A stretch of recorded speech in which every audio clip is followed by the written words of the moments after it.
کا سوال یہ ہے کہ اسلام میں جھوٹ کی منائی ہے، کیا جان بچانے کے لیے جھوٹ بول سکتے ہیں؟ بھائی دیکھیں، دین میں اللہ رب العزت نے اپنے رسول کے ذریعے بات ہمیں سمجھا دی کہ کافر لوگوں میں آپ پھنس جائیں یا دشمنوں میں کہیں پھنس جائیں تو جھوٹ بول کے آپ اپنی جان بچا سکتے ہیں، لیکن قاضی کے یا جج کے سامنے آپ جھوٹ بول کے اپنی جان نہیں بچا سکتے۔ اگر آپ نے وہ جرم کیا ہے تو آپ کو ایکسیپٹ کرنا پڑے گا، چاہے آپ کو پھانسی کی سزا ہو۔ سمجھ گئے بات؟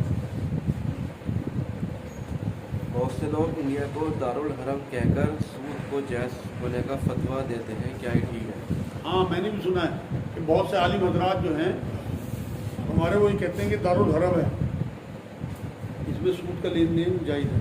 بھائی دیکھو، دارالحرم کی میں آپ کو ڈیفینیشن بتا دوں۔ دارالحرم وہ جگہ ہے جہاں آپ کو اپنے دین پہ چلنا، اپنی نمازیں پڑھنا، اپنی شادی بیاہ کی جو رسومات ہیں آپ کے نکاح وغیرہ کے، وہ یا دین کی دعوت دینا، یہ سب آپ کو پابندی ہو اور آپ نہ کر سکیں، وہ دارالحرم ہے۔ اس ملک میں آپ رہتے ہوئے اپنی تمام تر عبادتیں، اپنی نمازیں، اپنی مسجدیں، اپنے مدارس آپ نے قائم کیے ہوئے ہیں، اپنی مرضی کے آپ مالک ہیں، اپنی مرضی سے شادی کرتے ہیں، دین پہ چلتے ہیں، اپنے کاروبار کرتے ہیں، نوٹ کماتے ہیں، اور سب سے بڑی بات یہ ہے کہ آپ اپنے دین کی تبلیغ کرتے ہیں۔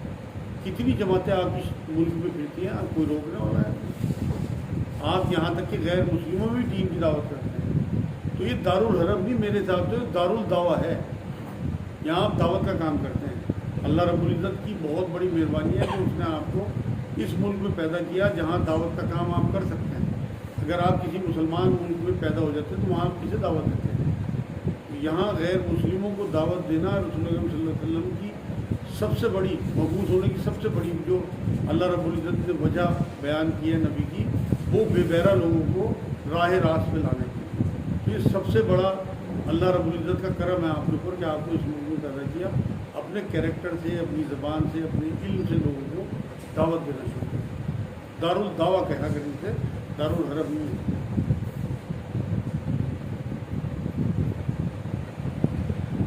جو لوگ ہم سے ہی اپنے لوگوں کی مخبری کرتے ہیں ان کے لیے کیا ہوئی ہے؟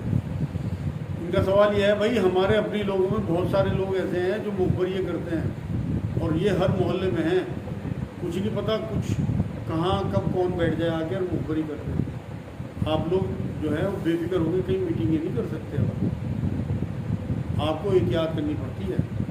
اس کی وجہ ہے کہ آپ ہی لوگوں میں سے، ہم ہی لوگوں میں سے، ہمارے ہی بھائی وہ مخبریے کرتے ہیں چند ٹکوں کے لیے، اور اس کی بہت بڑی وجہ جہالت ہے کہ پولیس کے پاس بیٹھنا یا ان سے 100-200 ہزار روپے لے لینا اور اپنی قوم کی جڑیں کھودنے والی بات ہے۔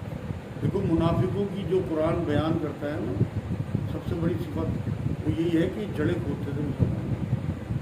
حالانکہ اس دور میں ہم کسی بھی منافق کا فتویٰ تو نہیں لگا سکتے، لیکن یہ بہت بڑے گناہ کی بات ہے کہ اپنی قوم کی جڑیں کھودیں، کیونکہ جب آپ کسی کے ہاتھ میں رائی دیں گے اسی کا تو پہاڑ بنائے گا۔ آپ جب مخبری کرتے ہیں اپنی قوم کے لوگوں کی، کسی ایک گروپ کی آپ نے مخبری کری، اس کا پورا گھر متاثر ہوتا ہے۔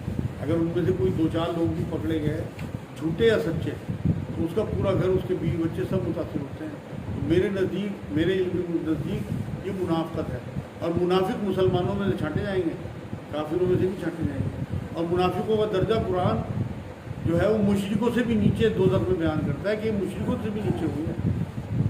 دوزخ میں اتنا گہرا درجہ ہوگا ان کا کہ یہ نکل ہی نہیں سکتے وہاں۔ نماز پڑھتے ہوئے کوئی سلام کرے تو کیا جواب دے سکتے ہیں؟ بھائی ان کا سوال ہے سلام کا جواب دے سکتے ہیں کہ نماز پڑھتے ہوئے؟ بھائی اب نہیں دے سکتے۔ ویسے نبی اکرم صلی اللہ علیہ وسلم کے زمانے میں، شروع زمانے میں کوئی نبی اکرم صلی اللہ علیہ وسلم کو سلام کرتا تھا تو نبی بھی اور صحابہ بھی جواب دے دیا کرتے تھے، لیکن حبشہ سے ہجرت کے بعد جب آگے صحابہ نے سلام کیا، نبی اکرم صلی اللہ علیہ وسلم نماز پڑھ رہے تھے، حضور نے جواب نہیں دیا۔ سلام پھیرنے کے بعد پھر انہیں منع کیا کہ اب سلام نہیں کرنا، کیونکہ نماز جو ہے وہ توجہ کی چیز ہے، اس میں خدا کی طرف آپ کی توجہ ہونی چاہیے، اس میں کوئی آپ کلام نہیں کر سکتے۔ تو بالکل اب جو ہمیں شریعت دی گئی ہے اس میں آپ سلام کا جواب نہیں دے سکتے۔ ایسا واقعات ہوئے کہ آپ صلی اللہ علیہ وسلم نے نماز پڑھائی ہو اور غلطی ہوئی ہو، جیسے ظہر کی 4 رکعت ہوتی ہے تو ہاں ہوئی ہے، اگر وہ نہ ہوتی تو ہمیں سجدہ سہو کیسے ملتا؟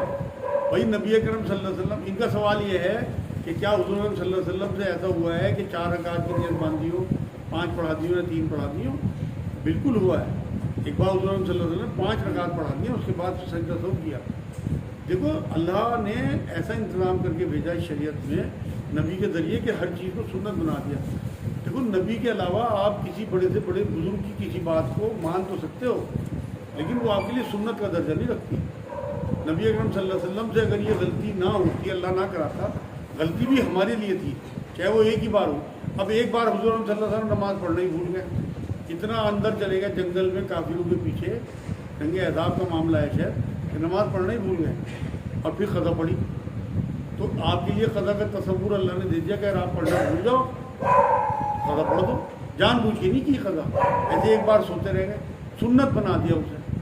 یا آپ کو ایک نس مل گئی سنت سے کہ اگر کبھی آپ سوتے رہ جاؤ تو اٹھ کے فوراً نماز پڑھ دو، وہ آپ کی قضا نہیں گنی جائے گی انشاءاللہ. یہ جو ہمارے آپ پلان کر کے قضا کرتے ہیں کہ 10 بجے اٹھ کے پڑھیں گے اور 10:15 بجے دکان پہنچ جائیں گے، یہ نہیں ہے اسلام میں، یہ منافقت ہے، یہ بدعت ہے بالکل.